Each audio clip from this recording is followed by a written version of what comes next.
What's up mga kababayan? News that matters here. Dito sa video natin ngayon ay ating panonoorin o pakikinggan si former President Rodrigo Roa Duterte at sina Sir Ado. Dahil sa puro paninira dito kay Vice President Sara Duterte, tila'y nakakalimutan na ng taong bayan ang nangyayari sa West Philippine Sea. Update lang po mga kababayan na lalong lumalala ang tensyon sa pagitan ng China at Pinas dahil sa mga pag-supply ng mga armas sa karagatan ng West Philippine Sea na kung saan ay nakikita ng mga taga-China na isang threat, Naku naman po. Kung kaya naman ang wika nila Sir Ado, talagang walang nangyayaring mapayapang diplomansya sa pagitan ni Xi Jinping at Junior Marcos. Naku naman po. Pero bago lahat mga kababayan, huwag niyo po sana nakalimutan mag-like at subscribe para updated ka sa mga uploads ko araw-araw. Kung kaya naman ang sigaw ng taong bayan napakalayo, ni President Bongbong Marcos dito kay former President Duterte na kaysa pakiusapan at magpakumbaba para lang maiwasan ang giyera, tila'y sinusubok pa nga o sinusulong ang mga kasundalahan sa sakitan na maaaring magdulot sa malaking gulo. Kung kaya naman hindi ko na patatagalin pa, heto na ang buong video. Pero,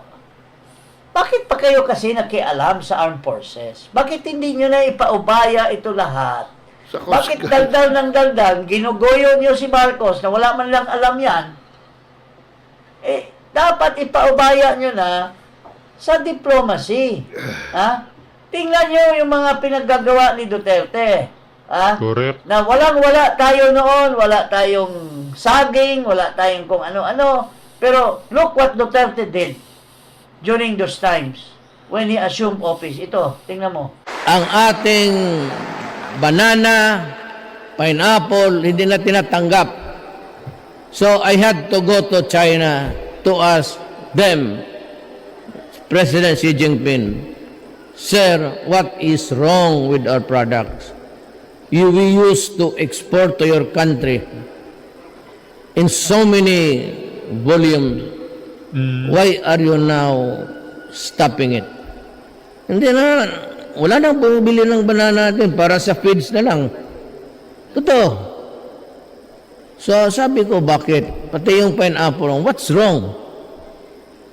Alam mo na, because they think that we are dovetailing. Pasunod-sunod lang tayo kung anong foreign policy. Sabi ko, no. Because I will chart an independent policy. So we're friends. O tinawagan ko si President, si Trump. Isa pa rin yun. Si Trump. Tinawagan ko si Trump, sabi ko, Mr. President-elect, this is President Duterte of the Philippines. Yes. I've been expecting your call. I know that you're calling. Ito ang sabi ni Trump. I make it public. Yeah, I support you. You are doing it right. You know, my country, the son of it, they say, pangalan din, yung pangalan. He named it, alam mo nyo, they're flooding my country with drugs. I'm doing what you did. You're doing it right.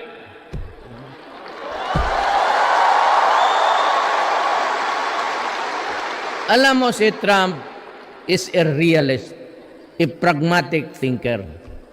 Akala mo lang puro, Correct. Ito yung mga leader na ayaw talaga ng giyera o digmaan na mangyari. Kaya nga naman itong si Biden na presidente ngayon ng Amerika tinutuligsa din ng mga kano dahil sa mahilig ito sa pakipagbangayan sa iba't ibang bansa. Para lamang si BBM na ang galing magsalita sa harap ng media, tapang-tapangan. Pero kapag may nangyari na sa West Philippine Sea, nababahagdi umano ang buntot. Kami yung pakunwari lang na magbinastos dyan, magsalita. Pero hindi na alam, yan si Trump, nag-iisip ng malalim yan. Hindi yan maging bilyonaryo. Makatayo ka na ng isang postage, puta, bilyonaryo ka na. Paano ka maging bobo? Totoo. We showing this because we want to relate to the issue of diplomacy. Ano ba talaga? Alam mo si Marcos is Playing footsies. hindi Hindi maka-decide. May gumugulo sa utak mo, Marcos. May nakahawak. Kawanan, parang nagdo-drawing yung mga military sa utak mo. Dito naman, nagdo-drawing naman yung pagka-friendly mo.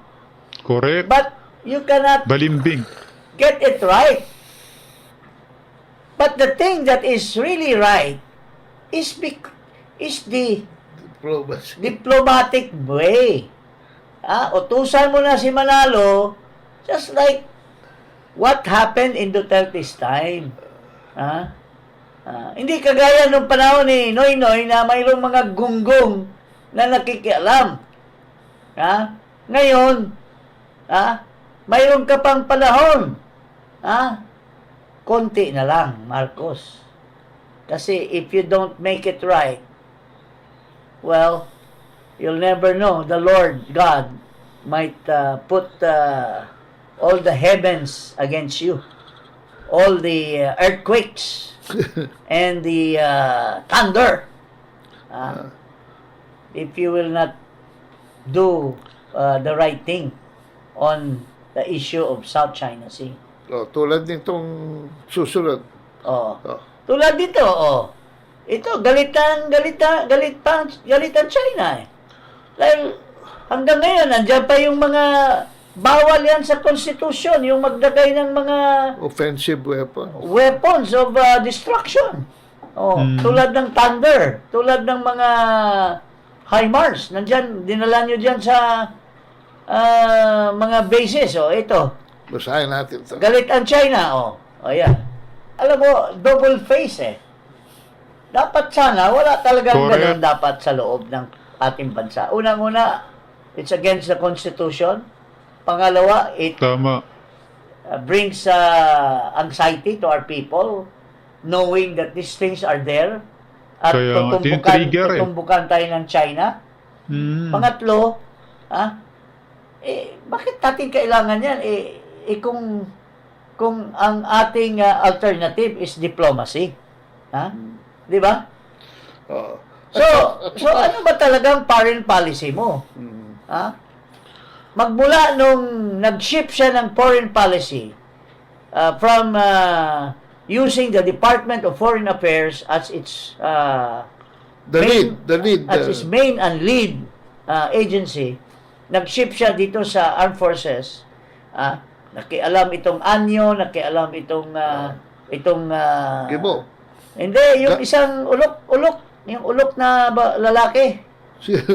Yung hindi ginawang DND, yung Valdez, Vasquez. Galvez. Yung Galvez. Yun ang promotor dyan eh.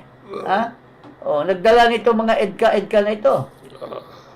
Nagsinungaling pa yan at sinabi niya, okay na daw kay Mamba, hindi naman pala okay. These are the kind of people who created all this mess. And this same guy is now creating also the mess in the BARM. Kaya nga sabi ko, Secretary, hindi lamang si Gibo Teodoro dapat policy na active military. Isama na dyan si Carlito Galvez. At isama na rin dyan si Eduardo Anyo. Bakit? National Security Advisor, Secretary. Dumating yung Typhoon missile, April 17. Hanggang ngayon, wala siyang statement.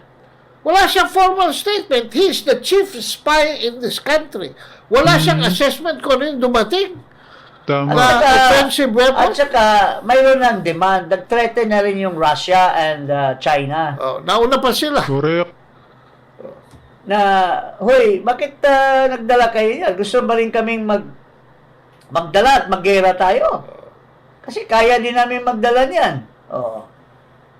Pero gusto pang i-extend up to September.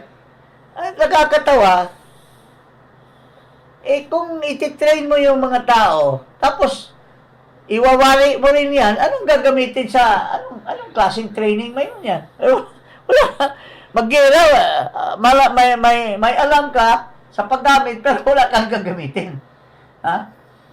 Because in the first place, May sikreto dyan. hindi muna nila siguro pinakita at pinatrain yan kasi maglalaway yung mga Pilipino. Alam mo, ito lang ang aking theory dyan. Wala Oo. naman talaga silang intention na station yan dito. Pero ite-train nila ang mga troops natin na kung yan ay i-launch sa Guam, doon sa guidance system from the Philippines, makikialam ang mga Pilipino at saka mga Amerikano. Paano sila magkialam? Wala naman dito yung... Hindi, kasi dalawang sistema yan. Yung bomba mismo at saka yung guidance system. Iko-control natin. Oo, ibabanda. Kunwari, papunta rito, ibabanda rin sa China. Baka matalo sila sa China. Ay, yan ang sinasabi Maraming ko. mga bobo dyan. Hindi nila perfect yan. Sige, it's their own lookout. China denounces U.S. deployment of ballistic Kaya naman missiles to na-trigger, Philippines. China warned Gusto talaga against ng U.S. gulo. deployment of intermediate range missiles to the Philippines, citing significant regional security threat. The deployment is a move to turn back the wheel of history, and it gravely threatens regional countries' security, undermines regional peace and stability, said Chinese Foreign Ministry spokeswoman Mao Ning during a press briefing. Mao added that such action go against the common pursuit of people in the region for peace and development. Quote, "We urge relevant countries to listen to the call of countries in the region to step back from the wrong path as soon as possible," she admitted. The U.S. and the Philippines have yet to issue their reactions. Response from China coincides with reports of U.S. military equipment being withdrawn from the Philippines after Wala pa eh. joint exercises, according to Philippine officials on Thursday. In the meantime, ito yung ano. The Philippines currently hosts a U.S. land-based intermediate-range missile system named Typhoon, no? with the military reportedly trained on its operations and maintenance. The system is anticipated to remain in the country until September. The U.S. deployed these missiles as part of the annual military drills Balikatan 2024 in the Southeast Asian archipelago in the late April. Okay.